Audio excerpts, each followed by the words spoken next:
Hello everyone, welcome to our video on civil uprisings. Civil uprisings जो British के against हुए थे वो बहुत ही इम्पोर्टेंट रोल प्ले करते हैं मॉडर्न हिस्ट्री में और फ्यूचर में जो मूवमेंट्स होती हैं उनमें वो लोगों को इंस्पायर करते हैं कि वो इंडिपेंडेंस के लिए मूवमेंट्स और रिवॉल्ट्स करें। तो चलिए जानते हैं क्या कॉजेस थे, क्यों सिविल अपराइजिंग हुए। तो स्टार्ट करते हैं। सिविल अपराइजिंग्स, अब वर्ड जो सिविल है उसमें डिफेंस और मिलिट्री को छोड़कर बाकी सब कुछ आ जाता है और इसमें हमने वो अपराइजिंग्स, वो विद्रोही शामिल किए हैं जिनको लेड किया जाता था वहाँ के नेटिव रूलर्स के द्वारा। उनके जो डिसेंडेंट होते थे, उनके जो वंशज होते थे, उनके जो फॉर्मर जमींदार जो थे उनके द्वारा, और लैंडलॉर्ड थे, पॉलीगर्स थे। पॉलीगर्स बेसिकली साउथ इंडिया में एक तकबा होता था, कुछ लोग होते थे जिन्हें नायक जो है कुछ गांव दे देते थे और बदले में पॉलीगर्स उन्हें मिलिट्री सहायता देते थे। और वहीं पर एक्स रिटेनर थे, कुछ ऑफिशियल थे, और साथ ही साथ वो किंगडम थे जिनको ब्रिटिशर्स के द्वारा कन्क्वेर कर लिया गया था, और कुछ रिलीजियस लीडर्स जो थे वो इसमें शामिल थे। अब major causes of civil uprising क्या थे? अब जो कंपनी थी उनमें कुछ रैपिड चेंजेस आए थे, उन्होंने कुछ रूल बनाए थे। Economy, administration and land revenue system जो था उसे उन्होंने चेंज किया, जो कि इंडियन पीपल के खिलाफ था, जो कि बहुत ही मेजर कॉज बना सिविल अपराइजिंग के लिए। अब कुछ जमींदार जो थे और पॉलीगर्स जो थे वो अपना जो कंट्रोल है उनके लैंड पर, उनके रेवेन्यू पर, वो खो चुके थे कॉलोनियल रूल की वजह से, जिसकी वजह से उन्हें जो अपना पर्सनल लेवल पर जो सेटलमेंट करनी पड़ रही थी वहां के शासकों के साथ अपना हिसाब किताब करना पड़ रहा था, जो कि सिविल अपराइजिंग के लिए कॉज बनता है। अब क्या होता है कि जो ट्रेडिशनल जमींदार थे, पुराने जमींदार थे और पॉलीगर्स थे, उनकी जगह पर जो ब्रिटिशर्स थे उन्होंने नए रैंक जो गवर्नर ऑफिशियल के वो बना दिए थे, जैसे कि उन्होंने मार्चेंट और मनी लैंडर, ये दो न्यू रैंक बनाए थे, जिसकी वजह से जमींदार और पॉलीगर्स का ईगो जो है वो हर्ट हो जाता है और वो सिविल अपराइजिंग करते हैं, वो विद्रोह करते हैं ब्रिटिशर्स के खिलाफ। अब जो इंडियन हैंडीक्राफ्ट इंडस्ट्री है वो भी पूरी तरह से खत्म हो चुकी थी कॉलोनियल पॉलिसीज की वजह से, क्योंकि इनका जो प्रोडक्ट है, इनका जो सामान है वो ज्यादातर खरीदते थे वहाँ के प्रिंसेस, सरदार थे वहाँ के जो, और जमींदार थे। लेकिन ब्रिटिशर्स के कुछ रूल्स की वजह से जमींदार, सरदारों और वहाँ के प्रिंसेस का जो है वो पतन हो चुका था, जिसकी वजह से जो वहाँ के हैंडीक्राफ्ट इंडस्ट्रियल के वर्कर्स थे जो वो काम कर रहे थे वो पूरी तरह से रियून्ड हो चुके थे, उनके पास अब कुछ भी नहीं था।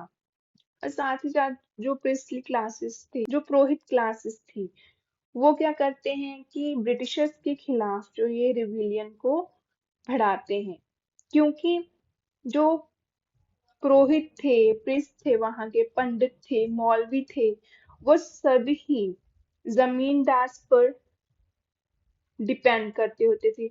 लेकिन जब ब्रिटिशर्स ने न्यू रूल में मार्चेंट रैंक दिया तब जमींदारों का पतन हुआ, और जिसकी वजह से प्रिस्टली क्लासेस जो है वो बहुत ज्यादा अफेक्टेड होती हैं, तो वो ये विद्रोह करती हैं। अब ब्रिटिशर्स जो थे वो इंडियन पीपल के साथ जो बिहेव करते थे, उनका जो ट्रीटमेंट था इंडियन पीपल के साथ वो बहुत ही तिरस्कार था, तो जिसकी वजह से इंडिया के जो लोग थे उन्होंने ये विद्रोह किया। अब यहाँ पर सन्यासी रिवोल्ट होती है 1763 से 1800 तक। 1770 में क्या होता है, डिजास्टर्स फेमाइन होता है, जिसमें ब्रिटिशर्स की हार्श इकोनॉमी की वजह से सन्यासी जो है वो ब्रिटिशर्स के खिलाफ जो है वो विद्रोह करते हैं। अब इसमें क्या था कि ब्रिटिशर्स ने जो वहाँ के किसान थे, पेजन थे, उन्हें उनके लैंड से बेदखल कर दिया था, और इसमें सन्यासियों ने उनको ज्वाइन किया, और साथ ही साथ वो छोटे जमींदार, कुछ डिसबैंडेड सोल्जर जिन्हें ब्रिटिशर आर्मी से निकाल दिया गया था, और ग्रामीण गरीब लोग थे जो, वो सब इस मूवमेंट में शामिल होते हैं। अब वो क्या करते हैं कि ब्रिटिशर्स कंपनी जो है, उनकी फैक्ट्री पर वो अटैक करते हैं, और उनका जो ट्रेजरी है वहां की, कोष जो उनका था, उसे वो लूट लेते हैं, और ब्रिटिशर्स के साथ वो जो फाइट करते हैं।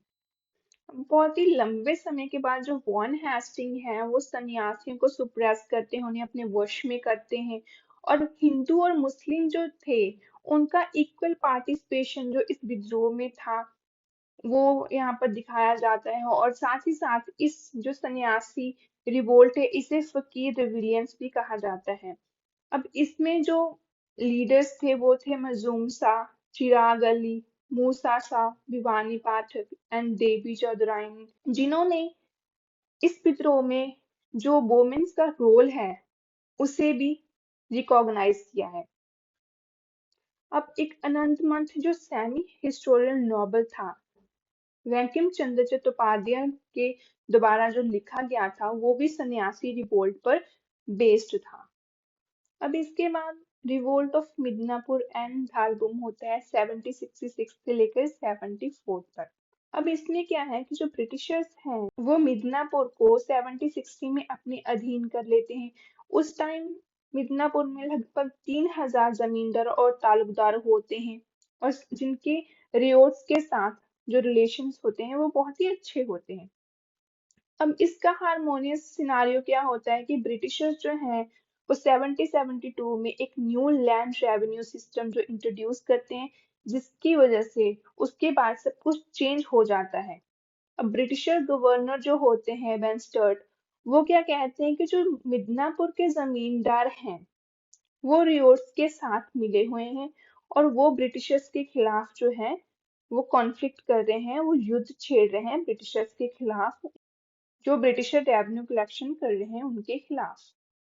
तो इसके बाद ब्रिटिशर्स क्या करते हैं कि जो जमींदार होते हैं थालभूम के, मनभूम के, रायपुर, पंचत, जाठिबूनी, करणगढ़ एंड भागरी, उन सबके जंगल में रहने वाले जो जमींदार होते हैं, उन्हें वहां से वो बेदखल कर देते हैं 1800 तक। और इसमें जो इम्पोर्टेंट लीडर होते हैं इस विद्रोह में, वो होते हैं दामोदर सिंह जगन्नाथ दास। तो ब्रिटिशर्स क्या करते हैं कि जो भी उनके खिलाफ रिवोल्ट कर रहा था, ब्रिटिशर उस रिवोल्ट को बहुत ही आसानी से सुप्रेस कर लेते हैं, जो छोटे छोटे रिवोल्ट हुए हैं 1857 तक। तो आज की क्लास में हमने जाना कि सिविल अपराइजिंग क्या था, क्या उसके कॉजेस थे जिसकी वजह से लोगों ने ब्रिटिशर्स के खिलाफ विद्रोह किया, और कौन कौन से रिवोल्ट हुए। बाकी के जो रिवोल्ट रह गए हैं वो हम नेक्स्ट क्लास में करेंगे। अगर आपको ये वीडियो पसंद आई हो, तो इसे लाइक, शेयर और सब्सक्राइब करें। Thank you for watching.